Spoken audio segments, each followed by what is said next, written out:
Hi everyone, I'm Summer Bach. This is the Guts and Glory blogcast. And today I have one of my favorite guests, Lara Adler. Lara is an environmental toxins expert and educator and a certified holistic health coach. She trains and educates practitioners within the health and wellness community to better understand the links between environmental chemicals and their impact on disease states, from weight gain and diabetes to thyroid disease and infertility, so that they can more comprehensively support their clients and patients. She also teaches health enthusiasts who are proactive in protecting their family's health and well-being in the whole world of like toxins and chemicals and products. And it's amazing. I consider her my resident toxin expert. So welcome. Awesome.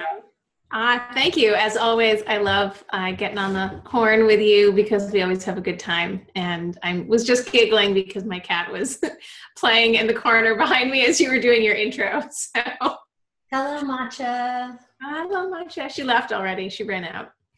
Well, okay. So here's the thing. I'm just going to kind of like cut right to the chase. Let's do it. So I love products. I love beauty products. I kind of love makeup. And I've been thinking a lot about, the various products out there, and I've called you very recently, called you up and was like, hey, what about this brand? And so I really want to take a moment and dive deep into, like skincare, beauty care, right? Because this is a thing. So for me, I talk about this a lot. Like me and my sister both have very sensitive skin. And I tend to get rashy and my sister will like break out. So we're like the canaries in the coal mine when it comes to this stuff. And it's good-ish, you know what I mean? It's like, well, we know that has something in it. And so we've spent our lives like really trying to find really clean products because we haven't had a choice unless we wanted to walk around looking really splotchy and broken out. Which isn't fun. Yeah. Not ideal when you can avoid it. And I think what's fascinating to me is that you look at all these beauty products that women are always using, and I understand why we like to use these products. I mean, a lot of them work really well. Yep. I remember back in the day when I started learning more about like cleaner, toxin-free products, that I felt like some of the ones that had toxins filled in them would work better. Yeah, and it's true. And in fact, I just remember, the early days of the non-toxic, eco-friendly, green, not tested on animals products were terrible. Their performance was terrible. Their texture was terrible. They smelled weird. Like they weren't good. And so they got a really bad rap and sort of a stigma that people still apply to quote natural skincare products. And so it's not like, in the early days, I think, it's true that even though that some of the more conventional products contained ingredients that were really questionable or ones that we wanted to stay away from, like they did actually work better. But we also have to kind of re-examine what we mean by working, and that while it may solve one problem, it certainly can contribute to a much more challenging or debilitating health issue than just having like a rash or a breakout, right?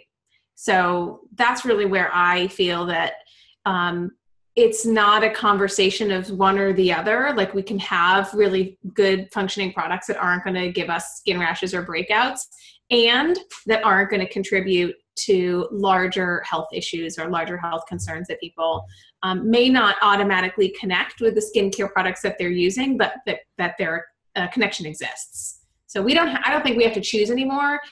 Thankfully, the landscape of products that are available to us has just exploded even in the last maybe 5 or 6 years, which is really awesome. And so I actually feel like, because I'm a product junkie too, like I love products. And I actually feel like a little bit of a kid in a candy store now because I can choose from so many like really cool products that are all formulated with this really strong intention to not include synthetic chemicals that have health impacts or potential health impacts. So they're really consciously created. And there's so many of them that it's like really fun to play with them and be like, I'm gonna try that one. So And lucky for me, these are all business expenses. So that is awesome. I will be like, oh, that looks like a cool product. I will sample that makeup and that product. So, you know, it's product testing. That's really cool. Well, so, you know, I think for some people, this can be a slow process. Like, you don't have to just jump in, throw everything out, you know, in your counter, in your cupboard, or your medicine cabinet. I think you can just take it one step at a time. So I want to break that down for folks. Like, what are 1 or 2 toxins that you would most avoid in skincare? Right. So the first one's actually one that I talk about all the time, which is disguised. So you're not actually going to see this word on an ingredient label, but I'll talk about that. And that's phthalates, and it's spelled with a PHTHALATES, but pronounced. The PH is silent, so people are like, phthalates when you look at it, but it's phthalates. Anyway, so phthalates are a chemical that are used in thousands and thousands of personal care products and consumer products. And they're there as an ingredient in the fragrance that makes up the scent of that product. And so, you know, most often if we think about like, and I used to do this, and in fact, I still do it, that when we're shopping for shampoo or lotion or whatever, like aside from reading labels, like what's the first thing that we do? We flip open the top and we smell it. Like, does it smell good? Like that's just our default pattern when we're shopping for new products, is we smell them because the smell is important. And manufacturers know that the smell is important, so they put a lot of work into crafting these fragrances that are universally appealing. And on the ingredient label, what people will see is the word fragrance, which like, okay, it has some fragrance, but what people don't recognize is that that one word alone can be up to 300 different chemicals in the recipe that makes up that one word. And manufacturers don't really need to disclose what makes up the fragrance, just that the fragrance is there. And the reason is because it's proprietary. It's a trade secret. Like that's their magic formula that makes us choose between product A and product B when we're sniffing them out. So they don't have to tell us that. And so the ingredient that I always want people to be on the lookout for is either fragrance, or sometimes it's written as perfume or parfum if they want to have like the French spelling and be fancy. But these chemicals in these products serve as a fixative for that fragrance and any color that's in the product. So if it's like pink or orange or whatever. And what I mean by fixative is, you know how like someone can wash their hair in the morning and then it's like 5 o'clock at the end of the day and you walk past someone on the street and they flip their hair and you actually get a whiff of their shampoo. Like you can still smell it on their hair hours later. Well, phthalates are partly responsible for that because they serve as a fixative, meaning they hold that fragrance on your hair, on your skin if it's lotion, on your clothes if it's laundry detergent. And the reason why that's alarming, and it's the first thing that I think people should really look for on an ingredient label, is because phthalates are a synthetic estrogen. So they are known as endocrine disrupting chemicals. Endocrine disrupting chemicals can either block or mimic the role of natural hormones in the body, which they do at very low levels. So I know that Summer, you talk about hormonal system, especially as it relates to gut health, but we all know in this health and wellness space that the hormonal system is incredibly delicate. Like it is a finely tuned machine, and very small things can throw it out of whack in a very significant way. And so it doesn't really take very much of these synthetic estrogens, or xenoestrogens as they're sometimes called, to really throw the balance of our hormones. And because of their role as an endocrine disrupting chemical, they're linked to like an insane long list of health conditions, because the endocrine system regulates everything. Like everything. It regulates your body temperature and your mood and your metabolism, but it also regulates fetal development and growth and maturation and aging and the suppleness of our skin. Like our endocrine system really does everything. And so when we have these synthetic estrogens coming in, they can really mess with that system. And the, phthalates in particular, because of this, are linked to everything from, like specifically, if we look at like the estrogen dominant health conditions like breast cancers and fibroids and things like that, there's links and associations there. We're looking at links and associations to developmental and behavioral problems, ADHD, autism, anxiety, depression, heart disease, cancer, as I mentioned, hormonal imbalances, obviously, so thyroid disorders and things like that. And these are all things that people are struggling with, like, all the time. So that's really like ingredient number one. I don't know if you want me to continue going into detail on that. You know me, and you know I could go on and on forever. No, I think that's fantastic. I mean, it's super helpful, and it's true. Like, those are the things that people struggle with, that when they go to their doctor, they get prescribed something that they're supposed to take for the rest of their lives. Yeah. You know what I mean? Yeah. And the way that, I really look at this whole conversation about detoxing, and in this sense, meaning being really mindful about the chemicals that we're getting exposed to every single day, is, our bodies are like a rowboat, kind of merrily floating along the stream, merrily rowing our boat. And, all of a sudden, wham, there's a hole in the bottom of your boat, and you've got all of these things that are flooding in. And the natural response that most people have is to start bailing out the boat, right? To start dumping toxins by detoxing or cleansing, but they don't actually pause to spend any time plugging up that hole in the first place. And I think because that's the first, if your boat is sinking, like, you can exhaust yourself and you can bail your boat out till the cows come home, which there's not going to be cows on your boat. That's a strange mixed metaphor, but eventually your body's going to give out and your ship will sink and you will drown. So we want to plug that hole, and we want to stop the boat from filling up in the first place. And we do that by reading ingredient labels and making sure that we're not bringing phthalates into our boat or into our body, because it's part of what's causing our ship to sink. Okay. So then number two. What's that? So number two is actually going to be present on most ingredient labels, and those are parabens. These are ones that people are way more familiar with, because conversation about parabens have been around for a lot longer. Parabens are a preservative, and to some extent we do need preservatives in our personal care products because we don't want bacterial overgrowth in our products. But parabens, like phthalates, are endocrine disruptors. They do pass through the skin and end up inside our body's tissues, as do phthalates as well. They're measured in our bloodstream. In fact, the CDC, going back to phthalates for a second, the CDC has found phthalates metabolites in like 93% of people tested. So like everyone, for the most part.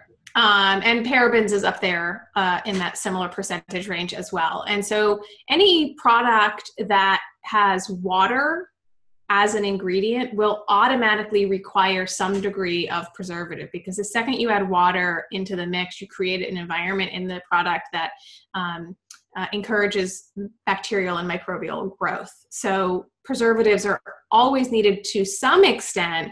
There certainly are food grade and more natural preservatives, essential oil-based preservatives that people can use, but more often than not, they're just using parabens.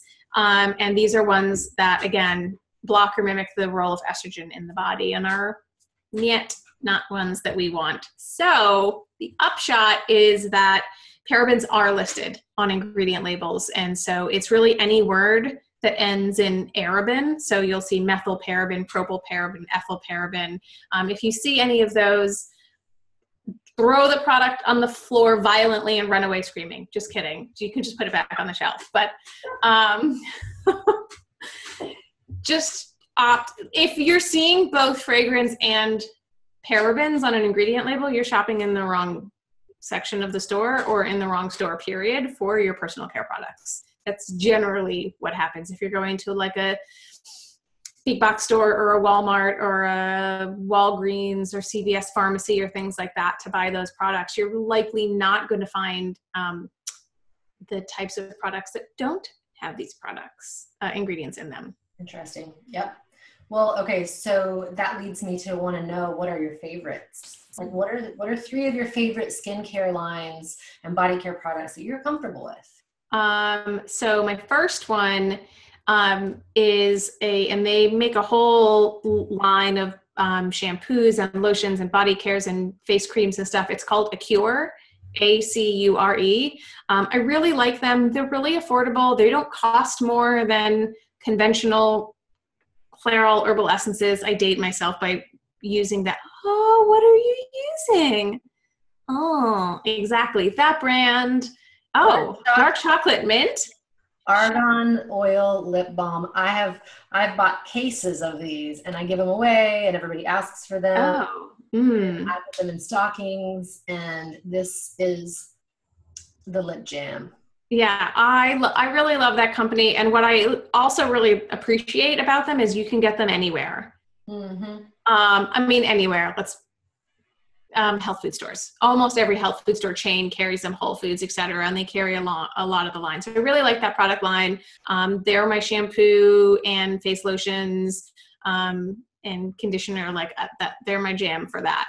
I also really like the makeup company Well People. They make the best mascara ever, and I have like completely blonde lashes, which you can see I don't now because I'm wearing the mascara. And that's awesome. Finding a natural mascara that you can even remotely recommend is, yes, it speaks volumes. Yeah. So Well People mascara, and then there's another company called Ecobella that makes another I don't love everything in their product line, but their mascara is the bomb. I've been buying that one for years. So between Ecobella and Well People's mascara is bomb, but Well People also makes really great other products in their line as well. And what I really like about them is that they are Environmental Working Group verified. So EWG is a great resource for people to find cleaner, safer products, but a shortcut to having to delve into their database and check every product is to just buy from products that have followed the criteria that they require to be EWG verified, which means that they have a green rating of a 0, 1, or 2 in terms of the relative potential harm of the ingredients in that product. For people who are familiar with EWG's Skin Deep database, they'll know what I'm talking about. For people who aren't, go check it out. Skin Deep database. Yeah, so it's ewg.org/skin deep is, and they got like 70, 80,000 products. Wow. That they rate, so you can like find a men's deodorant or shaving cream that is the least toxic. So it's a great consumer resource. But you can also, like I said, sort of skip to the finish line and just buy from companies that are EWG verified. So it's a new labeling system that I was like super excited by. And the last company that I'm really kind of crushing on is, which I've only just been using for the last 6 months, is a company called Devita. Devita. They make a bomb ass sunscreen. I'm super pale and super prone to burning, and I'm used to using those horrible sunscreens that make you look like that's like toothpaste when you put it on. That makes me feel like Casper the Friendly Ghost. When I go, like, I'm already white, I don't need like a coating of white on me on top of that. But Devita makes a really fantastic line of like face serums, and their sunscreen is my holy grail of sunscreens for me. Excellent. I love so those are three companies that I will like for sure give props to all the time, because I think they're doing a good job. So there's some companies out there that like their name is like something organics, or, you know, they say, I think there's a lot of companies out there who are like trying to jump on the bandwagon of this movement because there's money there. I mean, people are going to spend a little bit extra to know that they don't have toxins in their products. And I'm curious if there's any call outs that you would make. Like, what's one of the companies that sort of proclaims to be healthy or natural or, you know, toxin free that you think might not be doing quite the due diligence? Right. So unfortunately, that list is kind of long. The first thing that I'll say before I name drop, sorry guys, before I name drop with a thumbs down, is that the term organic is not regulated. in the personal care product industry. So I've certainly seen companies out there that literally have a version of the word organic in the company name, but the products aren't organic.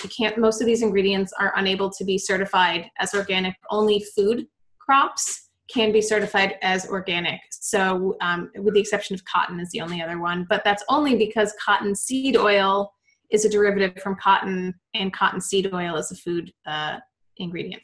So, or it can be. Anyway, so these are not terms that are regulated. Anybody can use these terms and they don't necessarily mean anything. The only way in which you'll actually see a USDA certified organic skincare product is if they use, I think it's 98% of their ingredients must be food-based ingredients that already have organic certification. So it's just important to not get duped by like, oh, but it says organic on the front. So I always tell people, I don't care if it's personal care products or any other consumer product, that we have to remember that generally speaking, the words that you see on the front of the package are there to convince you, not to inform you. So you have to you have to turn over that package and at least pay a little bit more heed to what's on the back of the ingredient label, rather than just buying hook, line, and sinker, whatever's on the front. So with that said, I think the company that I'm really the most bummed about is Burt's Bees, because Burt's Bees is one of those, like, they're one of the like granddaddy, longest lived, natural, organic, healthy product. And I'm using the term organic loosely there. That was like one of the first ones. And I think for a long time, it probably did classify or qualify as being a really clean product, but they were bought by, I don't remember which company, Colgate, Palmolive, or Unilever, one of those big multinational product companies, and their ingredients in their products are now not that much better than what you'll find in conventional products at a drugstore. Like maybe they're a little bit better, but they're still including fragrances and preservatives and other ingredients, but they maintain that same Burt's Bees ultra natural vibe. And so people just automatically make that assumption. The same thing with Body Shop. I don't even know if Body Shop is still actively like hawking their wares, because I don't know if there's a Body Shop store in Portland where I live. I think there still is Body Shop. Okay, because they're another one where like they started out as like really championing this cause. I think their primary thing was not being tested on animals, but their products are not clean from a chemical standpoint. There's all kinds of synthetic ingredients that are found in those products, but people spend a couple extra dollars often thinking that they're safer. And so those are the two that I'd throw under the bus for real. Yeah, I think that's really helpful. It's a bummer.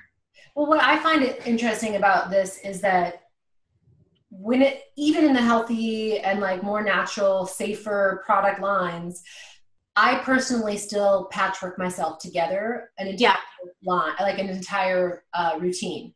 Yes. From mascara to eye makeup to sunscreen, moisturizer.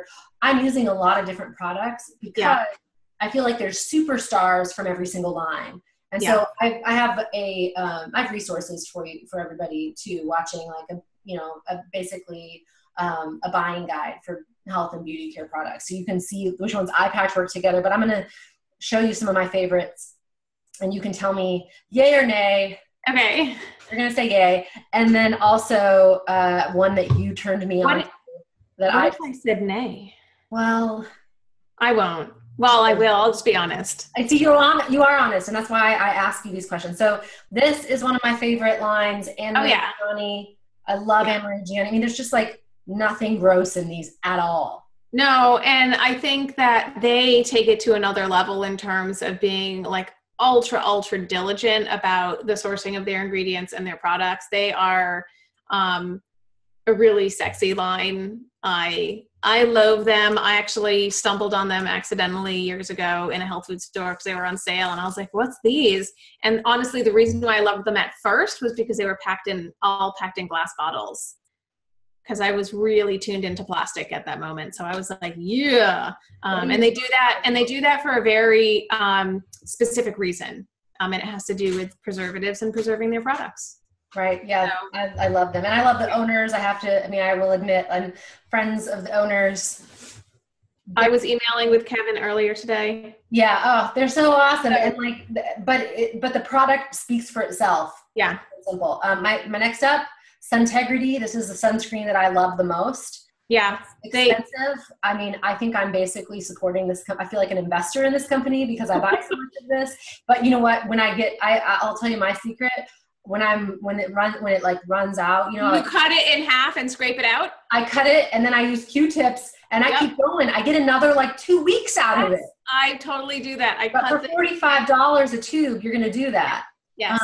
This stuff is amazing. It's tinted, and so it evens your skin tone, which is more motivating for me to put it on every day because I'm like, let me put it on, and then I'm wearing sunscreen on my face every day, which secret ninja tip with Suntegrity, and some of these other companies do this too. On Suntegrity's website, you can actually order sample sizes that are $2.50 or something for a tiny little one. So you can throw them in your purse and in your car to just kind of have them there in case you forget, which I have stuff like that kind of scattered all over the place because I forget. And then I'm because I'm, 10 minutes out in the sun and I'm I'm burning. So in the summertime, I always have stashes of sunscreen places. So their stuff is really thumbs up. I love them. This is next up. This is a new one for me. This is one my sister introduced me to. Beauty Counter. Oh yeah. Oh, is that the charcoal mask? The charcoal mask. And this is their sunscreen actually, which is pretty much just as awesome as Suntegrity. The color is just a little different. Yeah. But their products, I'm really delving into the world of Beauty Counter right now. And I have they have a scrub that you use in the shower that smells like the most amazing lemongrass in the world.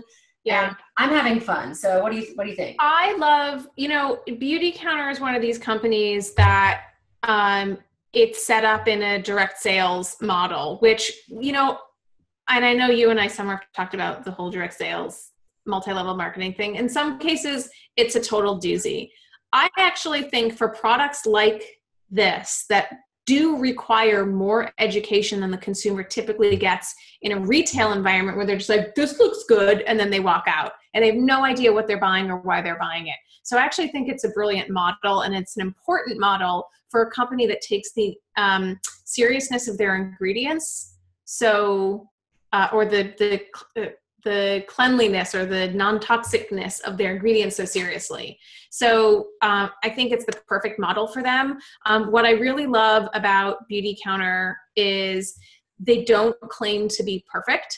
They do the best that they can, or based on what we know, and they move forward, and they're constantly looking for ways to better their products. And on the whole, their products are really, really clean and amazing. And there's a couple teeny tiny ingredients, if you're really, really splitting hairs, that are maybe and fall into a gray area, but they don't claim to be more than they are. Their products perform amazing. That clay mask is amazing. It's also really fun to put on. It's jet black.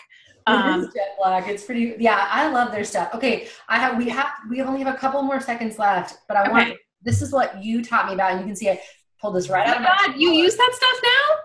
I'm in love with this stuff. Did you use that from when you stayed at my house, right? I did. You were like, it only use a drop. I'm like, you can use that one drop out of your whole body. I'm like, not quite. But I absolutely love this stuff. I mean, it says, this is called the Vital Image and body wash. The only place you can get that online ordering through their slightly janky ordering system. I have literally in the butt, but I don't even care. It's worth it. This is for the most sensitive skin person, they can wash their hair with this all the way down to their toenails. I mean, I think this is the most. You just gave away my most secret product. You know that. And yes. Okay. So that's it, folks. That's what we want to talk about today with just like, this is kind of an overview, but we're going to help you patchwork together a really good routine so you can know what products to go for. And I'm going to make sure that you guys all have links to everything that we talked about so that you can look further. You'll get the link to the environmental working group, Lara's website, so you can learn more about this. I mean, she just talked about 2 of the tons of toxins that she discussed in her programs, Blueprint and Teaching for Teaching Tools for teaching toxicity. Just call tools. And tools for teaching toxicity. All right, awesome. Lara, thanks so much for being here and really helping us.